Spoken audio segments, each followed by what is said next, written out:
انسان کو دکھ بھی آتے ہیں، بیماریاں بھی آتی ہیں، اپنوں بیگانوں کی طرف سے اس کو تلخیوں کا بھی سامنا کرنا پڑتا ہے۔ تو اس موقع پر آپ کی زبان کوئی ایسا جملہ نہ کہے جو اللہ کی ناراضگی کا سبب ہو۔ غم تو پہنچتا ہے اور غم سے انسان متاثر بھی ہوتا ہے، یہ تو نہیں ہے کہ تکلیف پہنچے۔ غالب نے کہا تھا روئیں گے ہم ہزار بار کوئی ہمیں ستائے کیوں۔ تو جب سینے میں دل ہے تو کوئی دکھ دے گا تو دکھی ہوگا، دل بے چین ہوگا۔ تو فرمایا کہ جب تکلیف پہنچے تو مدد کس سے طلب کرو؟ صبر سے، کہ اللہ مجھے توفیق صبر دے۔ روایت ہے کہ سلمان رضی اللہ تعالی عنہ حاضر ہوئے اور ان کے چہرے کے اوپر کوئی ایسے آثار تھے کہ جس طرح بہت بڑی پریشانی ہو۔ تو ان کو کہا کہ تمہارا جو دکھ ہے وہ اس کو کہو جو دکھ کا مداوع کر سکتا ہے، غم اسے کہو جو غم خار ہو، جو غم خار ہی نہ ہو اسے غم کہنے کا فائدہ۔ بعض اوقات لوگ خام خواہ بے چین ہوتے کہ میں کو پوچھے تمہیں کیا ہے، چہرے کے اوپر جو ہے وہ خشونت سجائے، چہرے کے اوپر جو ہے وہ اداسی سجائے۔ آپ کو صدمہ پہنچے تو بعض کا ٹھیک ہے، انسان بے بس ہو جاتا ہے، اس کے چہرے بچھڑے سے اس کا ظہور بھی ہوتا ہے، لیکن کچھ ایسی چیزیں جو چھپائی جا سکتی ہیں اس کو چھپائیں۔ ہنس کے پیجا تلخی ایام کو ناصر، غم کے سہنے میں بھی قدرت نے مزہ رکھا ہے۔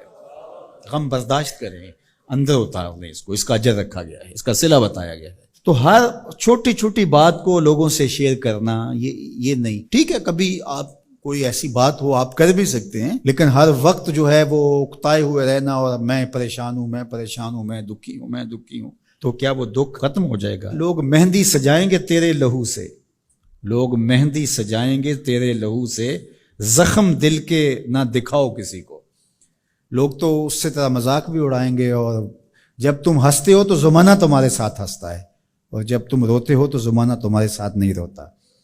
اس لیے یہ آنسو بڑے قیمتی ہیں، وہی بہاؤ جہاں شان کریمی موتی سمجھ کے چن لے۔ یوں ضائع نہ کرو، یوں ان کو برباد نہ کرو، لوگوں کے سامنے رسوا نہ کرو اپنے آپ کو۔ تو صبر کے دامن کو تھامو، ایک تو تلقین یہ کی گئی، اور دوسرا کہا والصلاۃ، اور نماز کے ساتھ اللہ سے مدد طلب کرو۔ حضور علیہ السلام جب بھی کسی مشکل میں مبتلا ہوتے تو حضور نماز کے لیے کھڑے ہو جاتے، اور میں نے خود کئی مرتبہ تجربہ کیا ہے، جب کوئی تکلیف پیدا ہو تو آپ نماز پہ کھڑے ہو جائیں، تکلیف میں تخفیف پیدا ہو جاتی ہے۔ اور بدر سے سخت دن کیا ہو سکتا تھا جب کافر پورے لاؤ لشکر کے ساتھ آ گئے، اور حضور کے لیے عریش ایک چھپر بنا دیا گیا، اور آقا کہیں وہاں مصلی بچھائے ہیں اور رب کے حضور کھڑے ہیں۔ مشکل کے وقت جب کوئی سبب نہ رہے تو اس کے حضور آ جاؤ، وہ تمہاری ضرورتوں کا کفیل ہے۔ وَإِنَّهَا لَكَبِيرَةٌ إِلَّا عَلَى الْخَاشِعِينَ، اور یہ بہت بھاری ہے نماز پڑھنا اور صبر کرنا، لیکن جو اللہ کا خوف سینے میں پالنے والے لوگ ہیں، رکھنے والے لوگ ہیں، ان کے لیے مشکل نہیں ہے۔ بچے کو صبح اٹھائیں آپ نماز کے لیے تو وہ اٹھتا ہی نہیں ہے، بار بار کہہ کے اس کو اٹھانا پڑتا ہے، اور اس نے سوات کی سیر کے لیے جانا ہو اور دوستوں کو ٹائم دیا ہو، تہجد کے وقت ہی تیار ہو کے بیٹھ جاتا ہے۔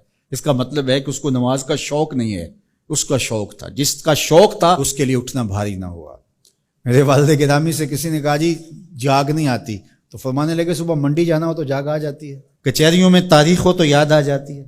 منڈی جانا یہ تمہاری بدنی ضرورت ہے، بچوں کے پالنے کے لیے، اپنی ضرورت کے لیے۔ کچہریوں میں جانا خوف ہے، نہ گیا تو میرے خلاف فیصلہ ہو سکتا ہے، تو تمہیں نہ امید ہے اللہ سے اور نہ اس کا خوف ہے، تو پھر کیسے جاگ آئے؟ اور کسی نے کہا کہ حضور نماز پڑھنا چاہتا ہوں، جاگ نہیں آتی۔ اللہ اکبر، کہنے لگے ارادہ اگر پکا ہو تو نیند نہیں آتی، بار بار اٹھ کے ٹائم دیکھتے ہیں وقت تو نہ گزر جائے۔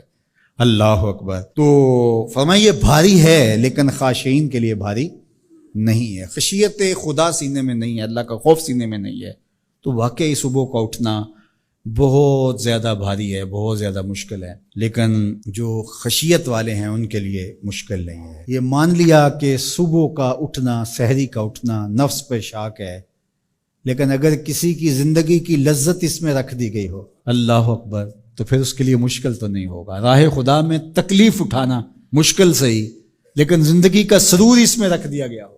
وہ مزہ دیا تڑپ نے میری آرزو ہے یا رب، میرے دونوں پہلوؤں میں دل بے قرار ہوتا۔